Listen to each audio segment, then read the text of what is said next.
The president visiting the Pentagon today for a briefing on the fight against ISIS and the Taliban, but he pointedly avoided a question about whether he's going to commit more U.S. troops to the anti-terror fight in Afghanistan. This is a fight that Defense Secretary Mattis says, quote, "we are not winning." Joining us now is retired Air Force Lieutenant General and Fox News military analyst Thomas McInerney. Well, General, let's not bury the news. The news is that we are winning against ISIS, both in Syria and in Iraq. That's great. But then there is Afghanistan. Why are we not winning in Afghanistan?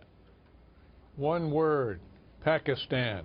Pakistan, for the last almost 16 years, David, has been supporting the Taliban.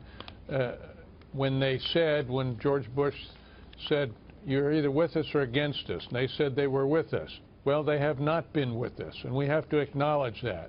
There are 9 major cities in Baluchistan that are raising money, supporting them in recruiting, as well as training areas.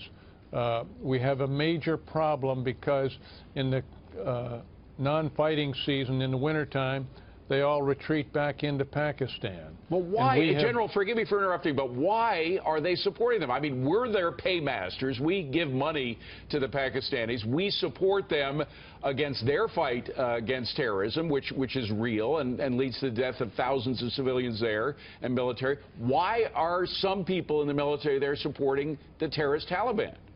Well, there are 2 reasons. Number one, they do not want to have a strong Afghanistan where, say, India or others could start working with them and outflank the Pakistanis. They're deathly afraid of that. That actually sounds a little bit like why China would support North Korea.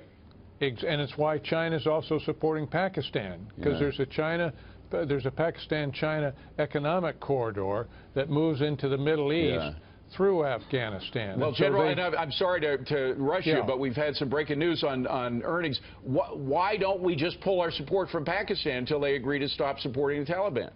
I would do that, plus I'd start striking those training areas with air power and tell them until they clean it up, we're going to strike them. And finally, under these conditions, being that Pakistan is doing what you say, should we send in more troops or not? Not unless we take care of Pakistan. Okay. There's no point in doing that. General McInerney, you always tell it like it is. General, thank you very much. Appreciate you being here. Thanks, David.